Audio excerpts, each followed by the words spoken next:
everybody. Welcome to the Parent Whisperer podcast. I'm Richard Ramos, your host. And today I am excited to have a special guest who just happens to be my brother, Tony Ramos. And Tony has done a lot of things in his career, and I'll let him speak to that. But he has been a teacher for over 40 years in the public school system and a coach. And so he's had a lot of interaction as a teacher and a coach, and through his work through the church with a lot of people, a lot of youth, a lot of families.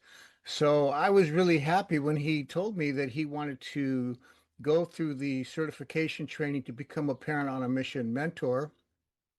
And through Parents on a Mission, he's seen a lot of great reconciliation of parent child relationships, just a lot of impact, positive impact on the families that he's worked with. So I wanted him to come on and talk about that, his experiences that he has seen that the Parent on a Mission program has had. Tony, my brother, welcome to the program. Yeah, glad to be here. Glad to be on the air. Yeah, so listen, if you want to talk about just your career history a little bit, give people a sense of that. But I also, before you talk about the impact that you've seen, you you may be, if you're not, you are close to, but I believe you are the one parent on a mission mentor that has taught more classes in English and Spanish than I think anybody else that's been part of helping me with this program. So you have plenty of stories. But before you talk about those things, I want you to also talk about the impact that it personally had on your own personal life. Why don't you start with that?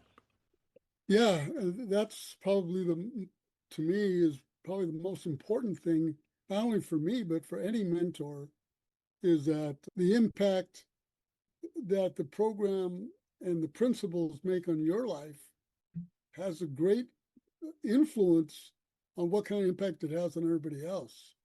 I grew up all my life working with people. When I went to the training and really started to put those principles to work in me, it transformed my life little by little. It still is to this day, because I've learned it's not just one time, like you get trained, say, okay, I'm done. It's a lot, it's the rest of your life process. That's right. And I've always had a good, I could say a fairly good relationship with my kids, but nothing compared to now. Nothing Wow. compared to now. It's just, I'm Wow. in a different, over the years, it's just become a different world. So yeah, applying these the principles, which are really biblical principles, it's just a way of life. And so that's what it's done for me. It's given me a structure. There's a structure and there's life. Life is provided by the person based on your passion, and that's usually your love for your kids. You want your Right. kids to do better, so you have that built in, so to speak. You care, but the structure, most people don't have.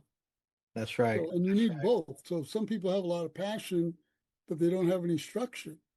So they don't know how to channel their love and their efforts in a way that becomes productive. Or you have a lot of structure, you have a lot of intellect and training and background, but you don't know how to convey it to right. people around you. You don't know how to get it Right. across. Now, And speaking of kids, I think you got me beat on the kids, but not the grandkids. But can you give people you and I both are blended families and you've been a step yeah, a long time. So just tell people what your family's made up of and how many years you've been married, 1,000 years. I forget exactly. yeah. This July, will be 45 years of marriage. So it's quite a bit. You learn a few things. And I have three stepsons and three other children, two sons and a daughter. So six altogether. One, when he was 37 years old, to cancer back in 2009, and his memory be a blessing. But we have five now. How many and grandkids? How many grandkids? we have 11 grandkids Oh, and 6 great grandkids. oh, you do still beating me in life. Oh my God. It never ends. Yeah, okay, Yeah, yeah. So yeah, that beats me. We have the 11 grandkids and four great grandkids. I didn't know you had six. yeah. Well, one son, one grandson has 4. Oh, wow. Is that Josiah? No, no, that's Joseph. You don't know him. He Oh, lives in just the desert. okay. Yeah, He's John's son. And oh, then his okay. oldest son, Chris, has at least 2 that we know of. Okay. We're not able to contact them very much. Oh, okay. As you guys can see, you guys that are hearing and watching this, we have a lot of experience with kids, our own kids and grandkids, and all of it has been a challenge. It's none of this is easy, and that's one of the reasons that I've do this program and that I've written the books that I've written because, as Tony said, people can have structure, they don't have the passion, or they have the passion, they don't have the structure. But let's just be honest. Being a parent in any situation is difficult. It's just hard work. We talk about today's generation, but I'm sure that my parents said that and their parents said that. These kids today, that phrase, and it's all a challenge, and that's why we do Parents on a Mission. I wanted you, unless you have anything personal else you want to share, but I wanted you, yeah, to talk about some of the, you've done a lot of training, so just talk about the impact in general, the impact that you've seen.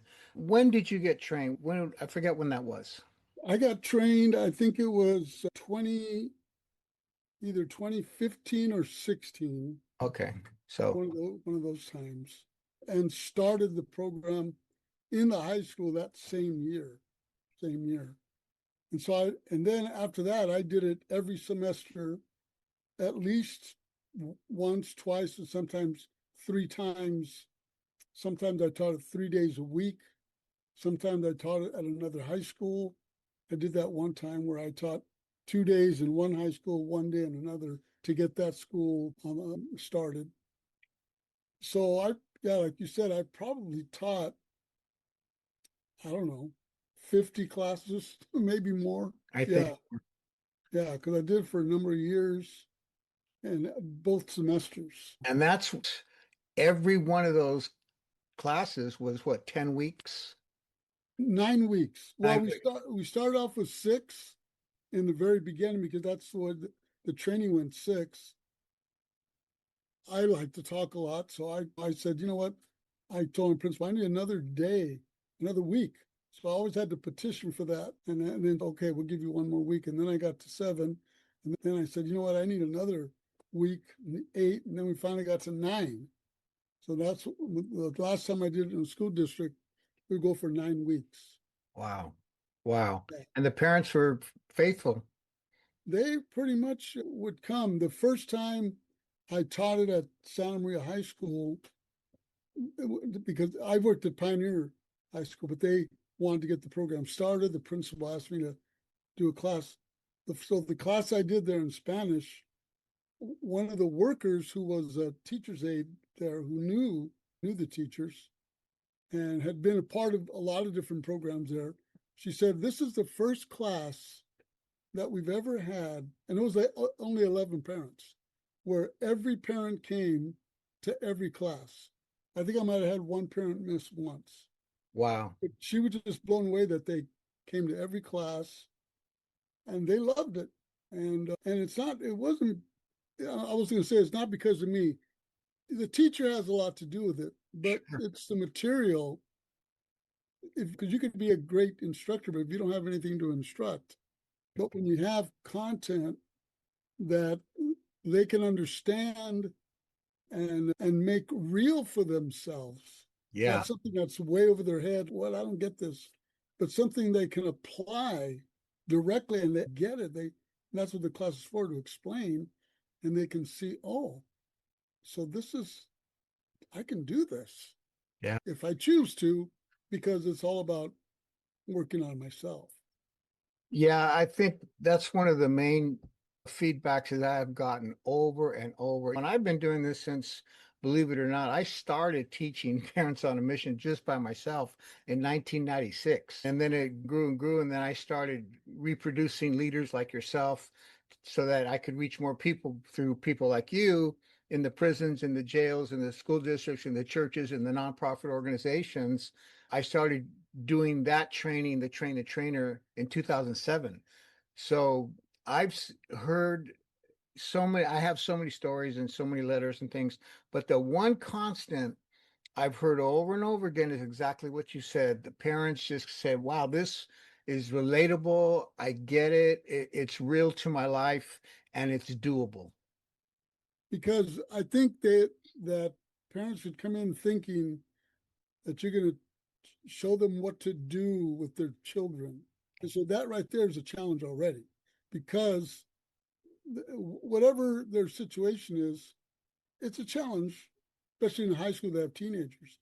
So I think they come in a little, okay, what are we going to learn here? But when they start learning that we're not here to talk about your kids, we're going to talk about you. So every time a parent would say, raise your hand, said, I got a question. And then would give me a scenario. You know what, my daughter's doing this, and this is going on. And then I've done this, I've done that. And then they'll say, what do you think I should do? And I would always say, I don't know. You're the parent. I Right. said, you know that I've only known the parent, I've only known your child for 2 minutes that you said. I can't possibly know what your child's, but you do. So our class is not about your kids and what they're doing. It's about you and what you can do to be more effective with no matter what they do. That's You right. know, and because plants, when plants, if you have a house, a plant inside your house, it has like a flower, and if you position it away from the light, by the morning it will turn to the light, to the sun, because that's what it's attracted to naturally. That's the way the kids are. If they see the parent alive, productive, making an effort, positive, because pretty soon after a few classes, they do start feeling a little bit of confidence. They feel like they're getting somewhere. When the kids see, that's what makes an impact, even if the behaviors don't change. But I've seen over the years, because sometimes the parent, I would have their kids in a class. So I would watch the change take place. Yeah, that's so powerful, man. I one time I had a grandparent who was in the class. The daughter was enrolled in my class, but I never saw her. I just had her name because she never came. And the grandmother was in the class. And in the beginning, and she was a former district employee. In the beginning, she was complaining. That's not going to work. That's not, you don't understand my situation, my kids. I said, let's wait. And then she would say, no, there's no way I can't do that. This isn't making any sense. And the husband was there too, and he was silent. He just sit there. Pretty soon, long story short, by the end of that class, that lady wanted to be an advocate to the school district for the program. Yeah. And her daughters, they were granddaughters. And she would tell me stories like she'd be in the class, she'd tell everybody, she goes, look, you don't know what I'm going through. My granddaughters will come, they steal my credit cards, and then they're gone for the weekend. I don't even know where they're at. And then they come home Monday morning, 4 or 5 in the morning, and then they just sleep. And that's why they don't go to Oh, man. school. Wow. So she would tell me all, like, trying to blow my mind. You don't understand what I'm up against. I always tell her, look, if you get better, everybody's going to benefit from it. That's That's the right. key.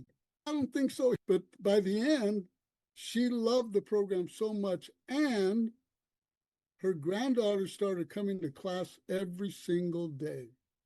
Man, I see that's the kind of story that I want people to hear. First of all, let me back up. You gave a great illustration of our mission statement, which I want to say the mission statement for Parents on a Mission for all of you out there is turning the hearts of parents towards their children. and the hearts of children towards their parents as the best method for preventing children from joining negative lifestyles. And when you said that when you turn the flower away from the light, it'll just go back to the light. And this illustration you gave in that story, and I know you have more stories, and so do I, of how when kids see that light, when they see that presence, when they see that connection and they feel it and they know it's genuine, that's what I mean by now that grandma turned her heart towards those kids in a different way. They turned it, reciprocated, and she ended up coming to class. And the grandma wanted to be an advocate. That is a great story and example of the mission statement in practice. And you had a front row seat. Yeah. Not only that, but the granddaughter became like one of my best students as far as like positive attitude, having fun. She connected with another one of my good students, became good friends. And her sister, who was her partner in crime, who would just do whatever they want, totally out of control, ended up playing soccer for the high school, which meant going back to school, getting the grades, all that, and ended up on the soccer team. I just, I, there's so many stories. Like, I don't care. I've trained people all over the country and in three other countries. It doesn't matter. In Yeah. Canada, same story. And these were First Nations people, or what we call American Indian, Native American Indians. Wherever it's been, Connecticut, East Coast, Texas, Oregon, wherever, Arizona, but it's the same story over and over again. And like you said, the facilitator, the teacher, the mentor has a lot to do with it. And that's part of the training, and that we know we got to be living what we're teaching. Right. But it's just so phenomenal. And I just know you have all these stories, and I just wanted people to hear the results. I can talk about Parents on a Mission all day, and usually in this podcast, it's me sharing something. But hearing these stories, now you had another story I want you to tell about a mother who was struggling with her son, and her son, you could tell the story, and they ended up the story where she ended up taking him to the show. Oh yeah, yeah. Yeah, there was this, I had a woman in my class. She was actually going to the same church I was going to at the time. But, and she was married with, and a stepdad. And the stepdad and the son just were clashing. And of course, that created a clash with her. And so there were, and he was about 14, 15 years old, about that age. Things were just not going well. And I don't know, I can't remember exactly how it came to this point, but I remember exactly he left the house. Right. You know, the interaction, whatever you can imagine in your own family's life. So they battled, boom, took off. The father, he's a stepdad, he doesn't know what to do. He's just, and then the wife, the mom, says, "We got to go after him." She goes, "I'm going to go." So she takes off. The boy is gone, running, walking, whatever. He just disappears. She gets in her car and just started, and she doesn't know and she had been in the class for about 4 weeks, and we'd been talking about stuff like this, about how it's not about what you do with the kid, it's what you do with you. It's a change. If you keep reacting the same way, you're going to get the same results. So she had that in her mind. So she's driving around, she sees the kid, and she goes, and I don't know what it was, but I came up next to him and I said, "Hey," I said, "I want you to get in the car." And the son just was going to just keep walking. She goes, "But I just felt this confidence and boldness, not angry or mean." But she says, "I just told him, look," she says, "get in the car." And I wasn't there, but I understand how the kid saw something different Right. about her. That's I right. can't put my finger on it, but he responded. So he gets in the car. Now she's driving around. They're not talking because she doesn't know what to do. She's saying, "Okay, do I start telling them stuff like you can't be doing this?" They're just driving around silent. Okay, she lives outside of Santa Maria. She drives into Santa Maria, and she says, "Okay, we're going to go to the mall." And the son doesn't say nothing. And then when they pull into the mall, she says, "Would you like to go see a movie?" And he just kind of goes, "Whatever, okay." So they get off the car. They're still not talking. They go in the show, watch a movie, not talking. They come out, movie's over, get in the car, no talking, go home. He goes to bed, which that's a positive, right? Yeah, yeah. And then the next morning, they had a talk, and he was different. He was open. And when she was telling that story, first of all, I was touched and I was blown away.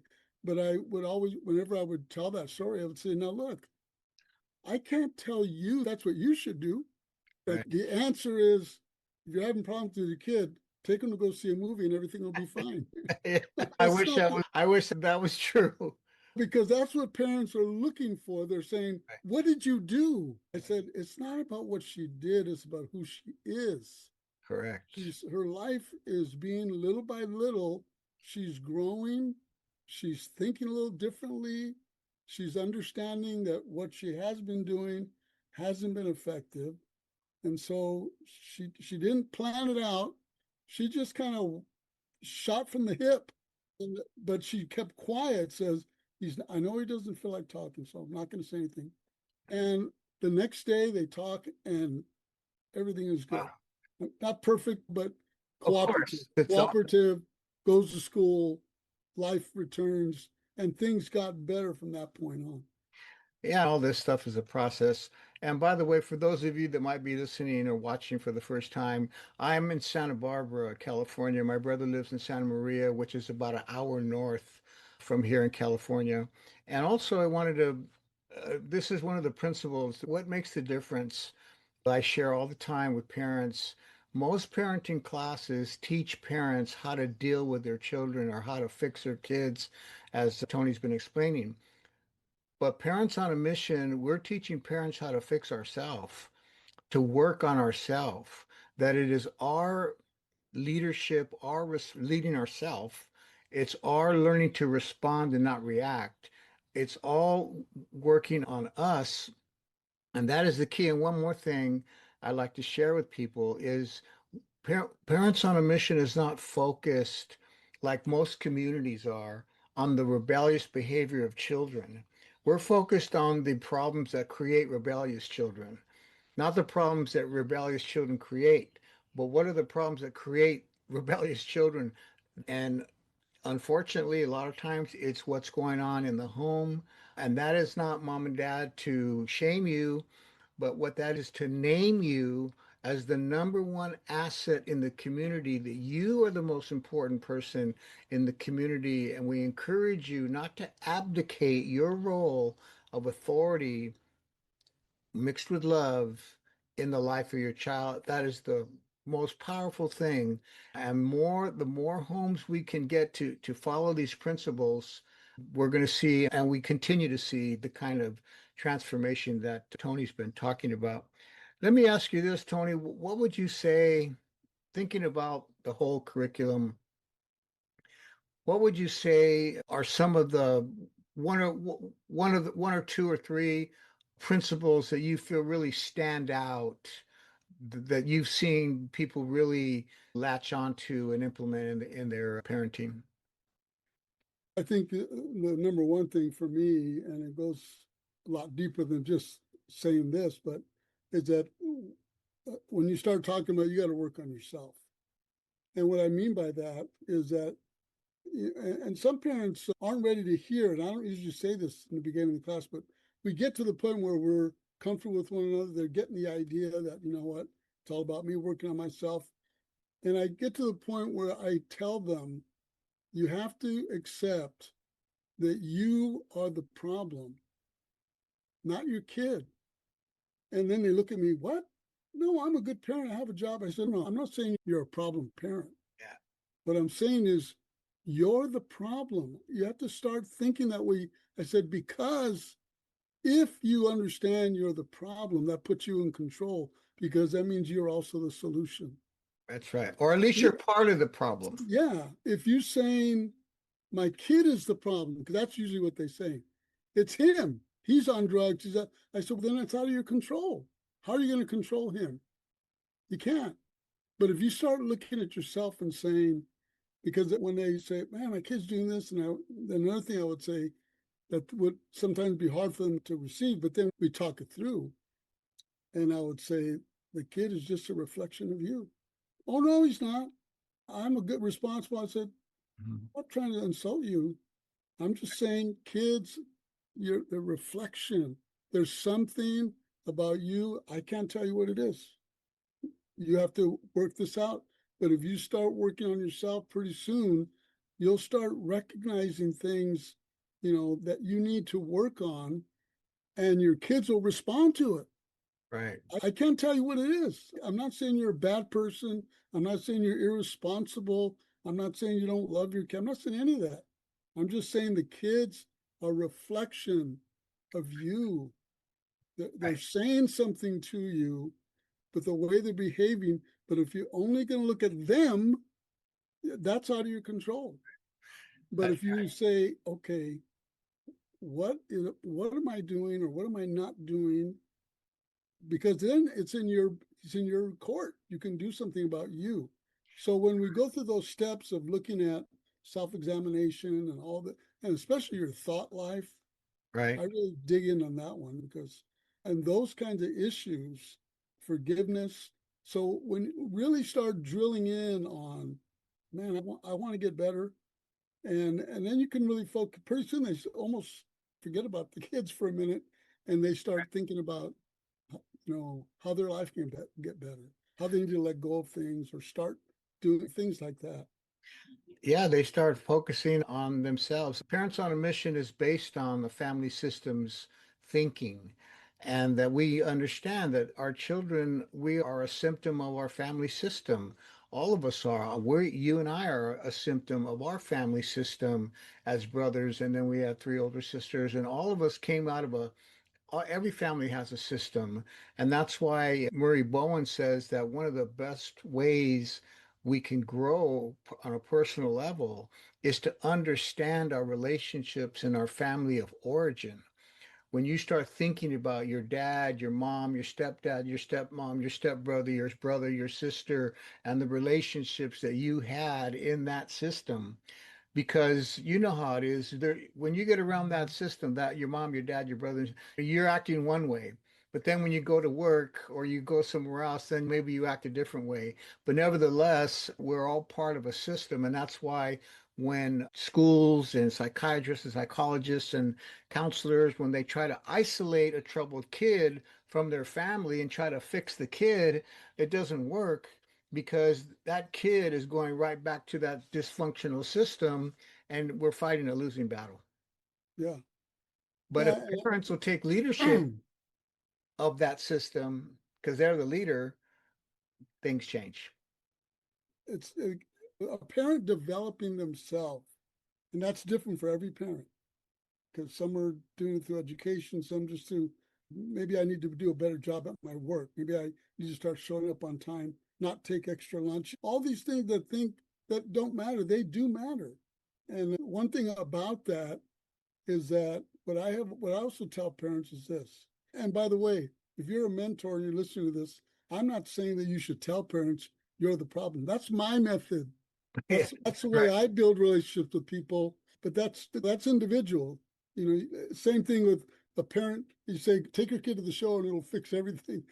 You as a mentor, if you say you're the problem, that might not work for you. Don't take it like that.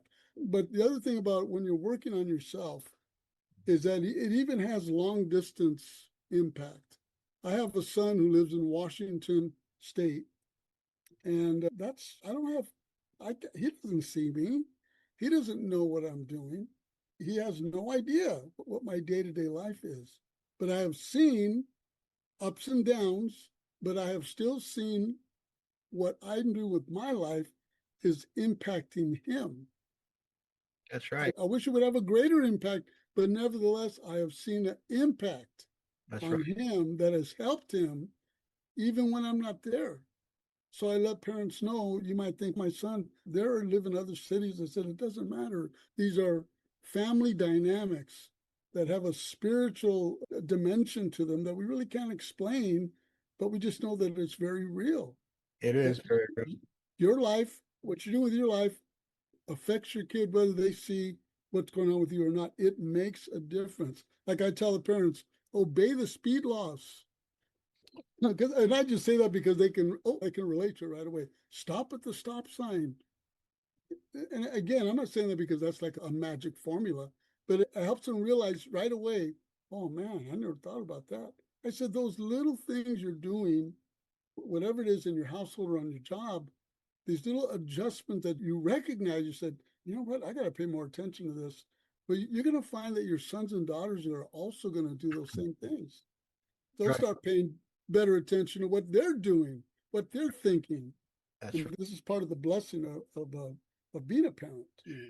And that is so true. Those are the unseen dynamics that happen. Right. Call them spiritual, whatever you want to call it. So what you mostly talked about there is the personal development of the parent. Now, the second one of the second phase that we talk about is authoritative parenting. Talk a little bit about that and the importance of authority as a parent. Yeah, I think that sometimes in the cultures, especially in American culture, we've gotten to this place where we think that you got to give kids space. You just got to let them figure things out for themselves. To a certain degree, there could be a little bit of truth in that. But the reality is that they want to know who's in charge. And it can't be the authoritarian way of the way I used to do it. And I always tell my parents that was my problem. It was too authoritarian. I demanded what I say goes, and that's it. But Guilty, authority, guilty. yeah. And I would yell at them, and it hurt them. That's right. It hurt them. And what I'm doing now in my life, like I said at the beginning, the lifelong process, we're all being healed Right. little by little. That's I'm being healed. They're being healed. I'm seeing them get better and better. But I lost my train of thought. What is your authority? authoritative. You know, when you start working on yourself and you start learning that you have to take charge of you, not think I'm going to take over this kid's life, because I've tried that. It doesn't work.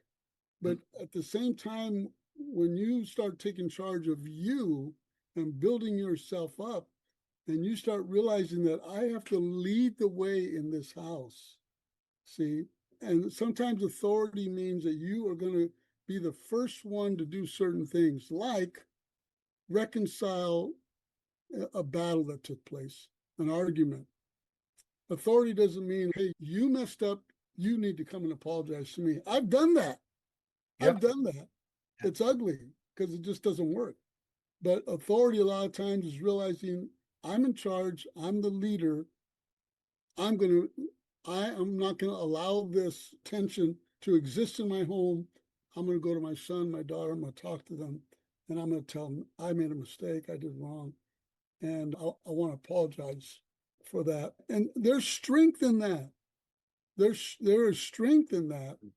And also as little children, they need to know who's in charge, and it needs to be you. That's And right. they need to learn. And when you're taking care of yourself, you exercise authority in a more loving way, not just by being mean, but you understand the significance of you demonstrating to your kids that you're the parent, they're the child. We talk about how authoritative parenting like that establishes internal peace in children because they know that, hey, my dad, my mom, they're going to take care of me. It establishes boundaries for them where they know that if they go too far, we're going to be there to say, hey, what are you doing? And we're using our authority not to be mean, but we're using our authority to teach them how to be concerned about other people, how to honor other people, those kinds of things, because children need to learn those kinds of things. But I'm sure you've experienced this, parents that they have absolutely no authority or control over their parents' over their children, Yeah. and that just becomes a nightmare. And I've seen that live and in color many times because I would go to a parent conference with a kid. I was having maybe I have a problem with the kid. I said, okay, we're gonna have your parent come in. We're gonna talk, and then I would always want to do it by myself. But sometimes the counselor would say, "Hey, I see you have a meeting. Okay, I need to be involved." And I'm like, "Okay, I don't want them, but that's okay." So we go into the office, and now I'm hearing this parent, and the kid is there saying, "I don't know what to do," and the kid is sitting there and saying, I cannot make this girl or this guy, I can't make them go to school. I can't make them get out of bed. I can't. They're surrendering in front of their kid, basically telling us that everything's out of control. They've tried everything. I had a woman like that I was in a meeting, totally depressed, sad, and feeling like it was hopeless and blah, blah, all that story. And so in these classes, many times I would suggest taking parents on a mission, and some would. Well, this lady says, I've tried all that. I've been to every kind of thing. My kid's been in trouble the whole life. I've tried every program, and I've already been through all that. I said, just, you haven't been through this one, so why don't you just give it a try? Same thing. She came in, just, okay, let's see what you got. By the end of the program, she said, can I take this class again? I said, yes, you Yeah, can. yeah, And free. yeah, and it was a total transformation of her first, but then I knew who the kids were because I think one of them was in my class. And I began to see the change in the kid and see learning when a parent is in charge of themselves, they develop a sense of self-respect that they Correct. realize I cannot allow this to exist in my home because it's like we have to teach parents there has to be a healthy self-love, That's you right. know, that you develop, that you stop putting yourself down and saying you're terrible. And because the kids they're reflecting off of that. They say, my mom didn't care about herself. Why should I? They don't think that in their mind. It's just Right. it's a dynamic that's going on. But when you start taking charge and then you start saying, okay, what you did, we need to talk. I'm not happy with that. I want to hear your side of the story. And all of a sudden, you're approaching things differently. You're talking, and you may end up telling them, okay, you're still going to have to be punished, whatever. But the thing is that there's something happens when first of all, you're stepping in as a parent. You want to hear what they have to say. This is just one example. But you don't let them run over you.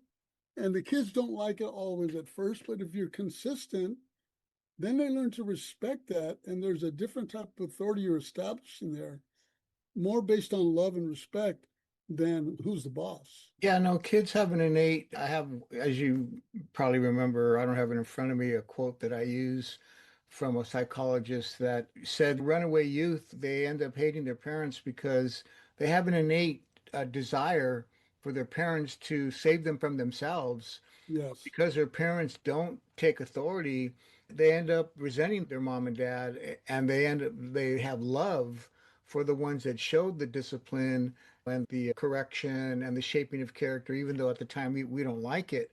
But those kids end up having respect and love for those kinds of parents, and that's what we're talking about, the authoritative type of parent, which is a balance between shaping character. If there needs discipline, we'll do that. But we also have words of encouragement. We also have love and all of those kinds of things. And the other thing that you mentioned earlier that we teach, we answer this question: how do I earn respect for my authority? That's one of the main things. And in home field advantage, we teach them to start early.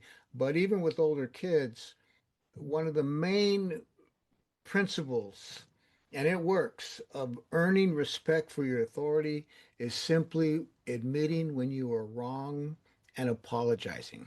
yes.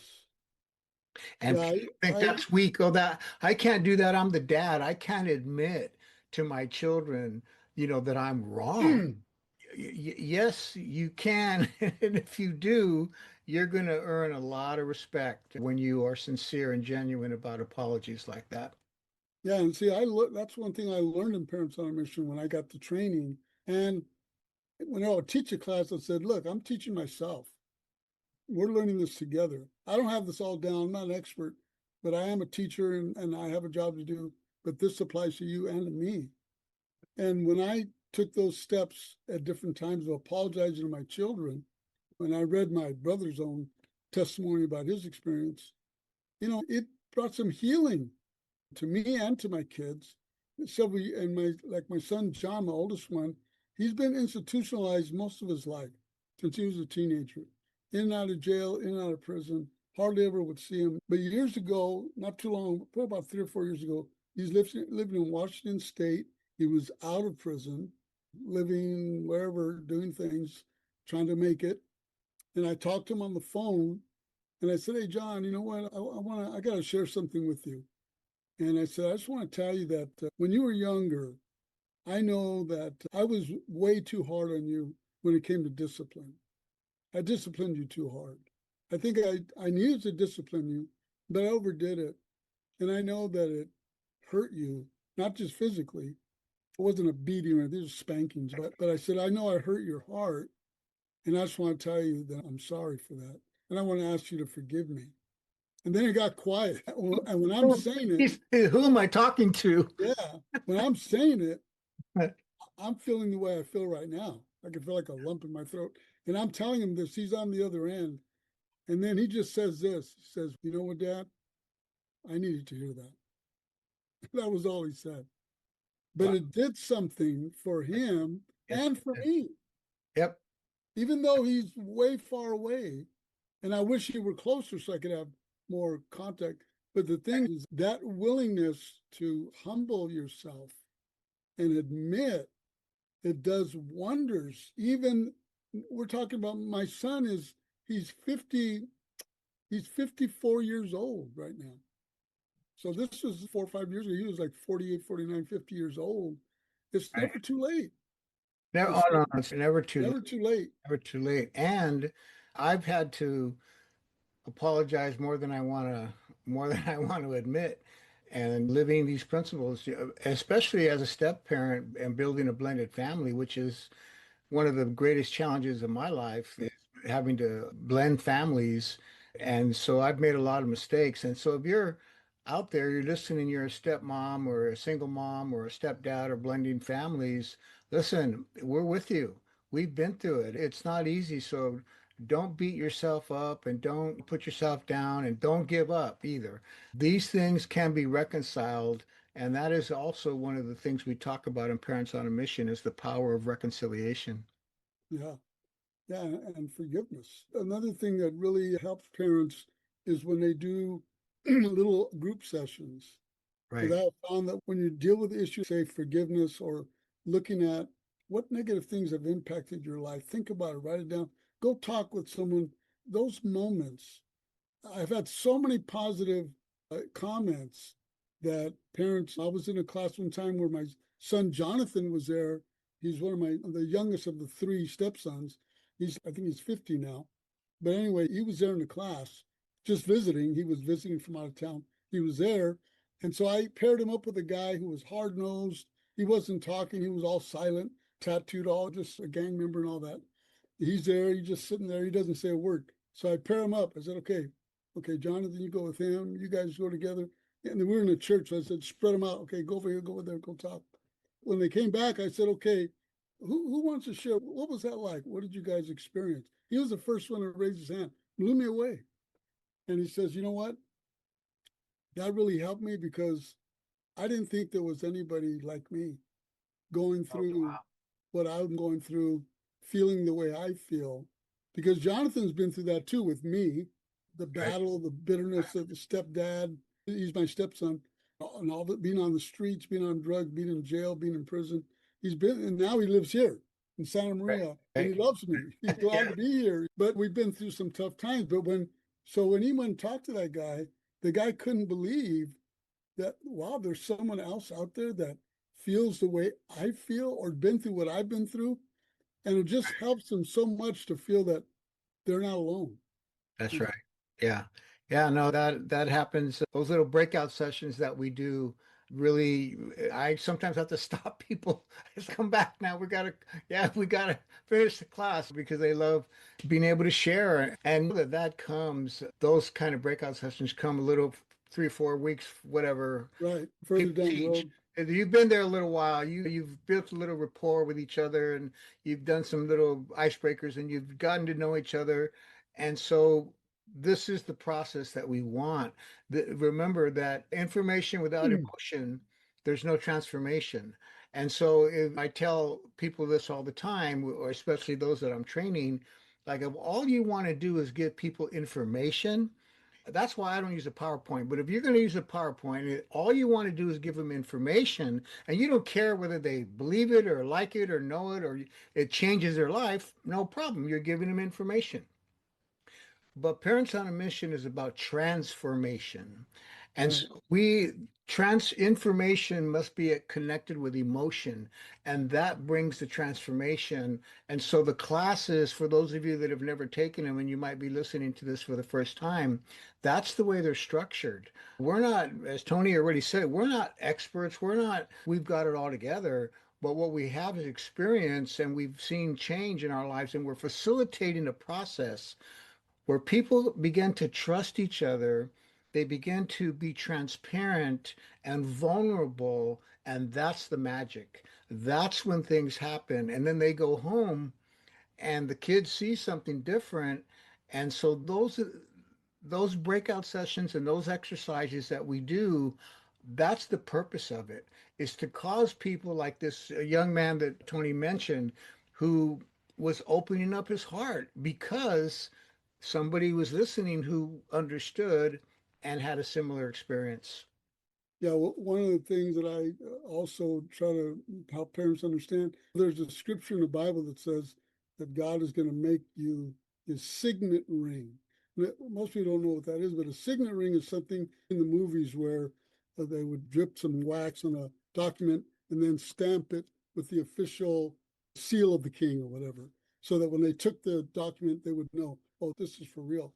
When if you put to practice what you're learning, this is true in any field, but in Parents on a Mission, if you're the parent and you put to practice, you don't just go to the class, get the information, and check it off, but you work on it. You're actually working on the forgiveness part, the personal development. What starts to happen is that things start to get chiseled away in your life. These are things you can't see or feel, but your life begins to take shape, and your kids are like clay. They're like putty, and every time you're around them, you're making an impression on them that you can't see, but it's real. And what you will see is the change in them. I had a mother one time come to class, and I was asking at the beginning, how are things going? Anybody got comments? And the mother raised her hand. She's in a Spanish class, and she said, I want to share something. And as soon as she started talking, she started crying. She goes, my daughter, who was in my class, another student, she goes, my daughter said to me these simple words, which were powerful, and had the woman just broken. Her daughter says, Mom, I see a difference in you. Wow. Just though, now I know teenagers, and they were battling and talk to each other. They don't have a good relationship. So I understood, for her to say that to her mom, that's like a mile, that's huge, like a canyon Yeah, breaking through a mountain. So it you is. see, your life, the things you do to get better yourself, you're impressing your children with something that you might not see results right away, but sooner, as long as you keep working on you, you're going to keep. And I would tell my students all the time, if you're in my class, first of all, you're not here by accident. I know you don't understand that, but I'm going to tell you this. If you're in my class for the whole year, my life is going to make an impact on your life, and you're never going to be the same. And they would look at me like I was crazy. I'd say, I know you don't understand that, but I'm just telling you this. If you're here, I'm going to make a mark on you, and you're never going to be the same. With the parents, you might not get like that, but I try to explain it to them you're impacting your kid's life in ways that you can't imagine. Keep going forward. Don't give up. Right. It's Yeah. powerful. That's powerful stuff, man. Listen, I'm going to leave it right there. That's a great way to end this episode. Listen, for those of you that are listening, again, you're listening to the Parent Whisperer podcast. I'm Richard Ramos, your host. You've been listening to my brother, Tony Ramos. And I just want to encourage you in a couple of ways. Number one, I'm going to be giving a master class for free online on April the 23rd at 12 p.m. Pacific Standard Time. And I'm just going to share some of the things that we teach. If you're interested in that and you want to join that, it's going to be live. It'll be a live podcast, or I'm sorry, a live stream. You just need to go to my website, richardrramos.com, richardrramos.com, and there's a contact tab. You'll see a tab that says contact, and you just click on that. There's a form. All you need to do is put your email address in there and give me a note. Hey, Richard, I would love to join your master class on April the 23rd. So that's one thing. Secondly, if you want to read what Parents on a Mission is all about, my book is on the website. You'll be able to easily find it. And there it is right there. There's videos on my website that you, if you want to learn more about what is this all about. So that's there. Also, if you say, "Hey, Richard, I'm ready. I'm in. I want to go through the class." I have an online class. Let's say that you're listening to this and there's not a Parents on a Mission instructor, mentor, teacher in your city. You can go on my website, richardrramos.com, go to the tab at the top of the website and it says courses. Just click on that and you'll be able to easily enroll in the Parent on a Mission online course. And the beautiful thing about this is that you take it at your own leisure. You can watch one video for as long as you want to and then turn it off and maybe the next day go back. There's 15 videos. None of them are more than 20 minutes. They're all very short. But I did that for those of you that do not have a Parent on a Mission teacher class in your city, and but you say, "Hey, I want to go through this. I want to learn this stuff." There it is online for you. Just go to my website and you'll find it there. And beyond that, I would really appreciate it if you would subscribe to this podcast, if you would like the episode, and if you would share it. Share it with your friends, share it with family members, if your parents who you feel like, wow, that they could really listen or hear something like this and really inspire them.